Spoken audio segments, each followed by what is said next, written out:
इस SBI child mutual fund scheme में अगर 50,000 रुपए एक साथ लमसम निवेश कर देते हो, एक्सपेक्टेड या अनुमानित रिटर्न क्या हो सकता है? फर्स्ट केस में 50,000 रुपए लमसम, अनुमानित रिटर्न 31 लाख रुपए तक जा सकता है। सेकंड केस में 50,000 रुपए लमसम, अनुमानित रिटर्न 71 लाख रुपए तक जा सकता है। एंड कुछ केसेस में 50,000 रुपए लमसम, अनुमानित रिटर्न 1,63,00,000 रुपए तक भी जा सकता है।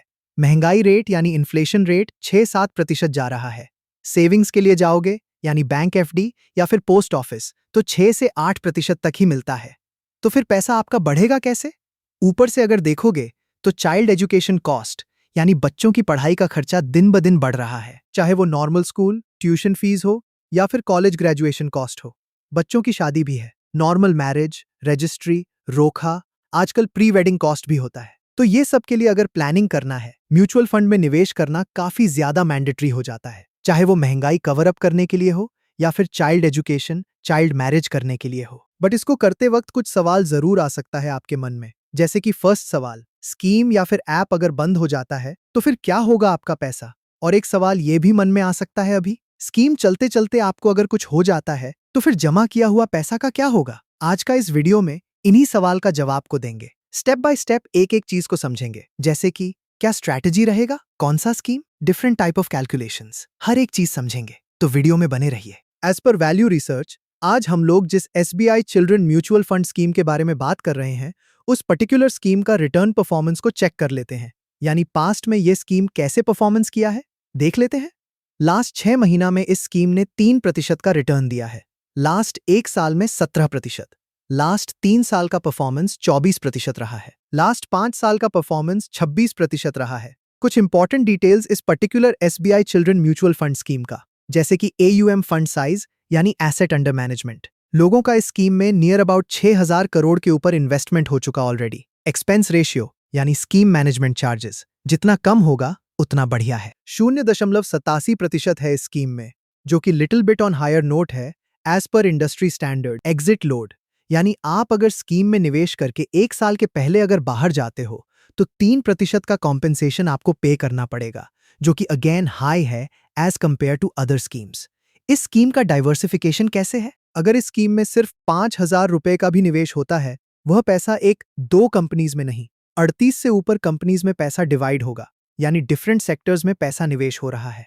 टॉप 3 कंपनीज की बात करें तो जैसे कि state bank of India, Muthoot finance limited and Adani power limited जैसे अच्छे कंपनीज में पैसा निवेश होगा। बात करते हैं अनुमानित रिटर्न के बारे में। अगर 18% हिस्टोरिकल रिटर्न रहा एंड टाइम पीरियड को 10 साल ले लेते हैं, डिफरेंट बजट सिनारियोज के लिए रिटर्न देख लेते हैं वन बाय वन। बजट अगर 50,000 रुपए निवेश अमाउंट होता है, इस केस में अनुमानित रिटर्न 10 साल के बाद लगभग 2,61,000 रुपए तक जा सकता है। बजट अगर 2 लाख रुपए निवेश अमाउंट होता है, इस केस में अनुमानित रिटर्न 10 साल के बाद लगभग 10 लाख रुपए तक जा सकता है। बजट 5 लाख रुपए निवेश अमाउंट, इस केस में अनुमानित रिटर्न 10 साल के बाद लगभग 26 लाख रुपए तक भी जा सकता है। यानी 10 साल के बाद इतना रिटर्न आप एक्सपेक्ट कर सकते हो। बट इसी रिटर्न को अगर और इंक्रीज करना है, उसके लिए क्या स्ट्रैटेजी रहेगा, उसको हम लोग अच्छे से समझेंगे। बट उससे पहले जो सवाल का डाउट था उसे समझ लेते हैं वन बाय वन। जैसे कि फर्स्ट सवाल ये था, जिस स्कीम में आप निवेश कर रहे हो वो स्कीम या फिर ऐप अगर बंद हो जाता है तो फिर उस पैसा का क्या होगा? फर्स्टली, क्या ये हो सकता है? तो डेफिनेटली यस, ऐसा हो सकता है। बट आपको सबसे पहले ये याद रखना है, जो भी आप निवेश कर रहे वो fully safe and secured under SEBI and AMFI guidelines. And दूसरा, जैसे आप म्यूचुअल फंड स्कीम में निवेश करते हो, आपको एक फोलियो नंबर दिया जाता है जिससे आप कभी भी पैसा उठा सकते हो विदाउट एनी ऐप और स्कीम इन्वॉल्वमेंट।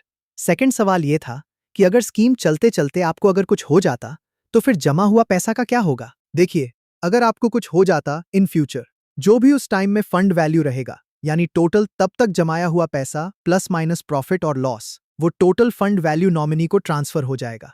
कंटिन्यू करते हैं डिफर्ड रिटर्न स्ट्रैटेजी को, बिकॉज रिटर्न को और इंक्रीज करना है। हम लोग का बजट 50,000 रुपए था। 10 साल में अनुमानित रिटर्न 2,61,000 रुपए तक जा सकता। इस 2,61,000 रुपए का रिटर्न को तुरंत 10 साल के बाद विदड्रॉ ना करके अगर कुछ साल और होल्ड करते हैं, कोई भी एक्स्ट्रा इन्वेस्टमेंट ना करके, तो फिर रिटर्न में क्या फर्क आएगा, देख लेते हैं। 2,61,000 रुपए का रिटर्न को तुरंत विदड्रॉ ना करके अगर होल्ड किया जाता है, सपोज एक्स्ट्रा 15 साल, 15 साल के बाद अनुमानित फंड वैल्यू लगभग 28 लाख रुपए तक जा सकता है एंड टोटल फंड वैल्यू 15 साल के बाद लगभग 31 लाख रुपए तक जा सकता है। 2,61,000 रुपए का रिटर्न को 20 साल अगर होल्ड किया जाता है, यानी इंस्टेड ऑफ 15 साल, 20 साल के बाद अनुमानित फंड वैल्यू लगभग 68 लाख रुपए तक जा सकता है एंड टोटल फंड वैल्यू 20 साल के बाद लगभग 71 लाख रुपए तक जा सकता है। 2,61,000 रुपए का रिटर्न को 25 साल अगर होल्ड किया जाता है, 25 साल के बाद अनुमानित फंड वैल्यू लगभग 1,60,00,000 रुपए तक जा सकता है एंड टोटल फंड वैल्यू इस केस में 25 साल के बाद लगभग 1,63,00,000 रुपए तक भी पहुंच सकता है। आपका इन्वेस्टमेंट स्ट्रैटेजी क्या रहेगा? ये वीडियो में कमेंट जरूर कीजिए। यानी इमीडिएट रिटर्न के लिए जाना है एंड लो रिटर्न में कॉम्प्रोमाइज करना है, या फिर होल्डिंग स्ट्रैटेजी अपनाना है ताकि अच्छा कंपाउंडिंग मिले एंड हाई रिटर्न मिलने का चांसेस रहे बच्चों के अच्छे भविष्य के लिए। ये खुद आपको डिसाइड करना है एज पर वैल्यू रिसर्च। जिस SBI children mutual fund scheme के बारे में आज हम लोग बात किए हैं, वो है SBI magnum children benefits fund. ये किसी भी तरह का रिकमेंडेशन नहीं है, खुद रिसर्च कीजिए देन इन्वेस्ट कीजिए। अगर आपको इस स्कीम या प्लान के अलावा और भी अच्छे पॉपुलर ट्रेंडिंग प्लान्स के बारे में जानना है तो इस वीडियो को जरूर देखिए। मैं आपसे मिलता हूं उस वीडियो में। Thank you. म्यूचुअल फंड बाजार जोखिमों के अधीन होते हैं। Please read all scheme related documents carefully before investing.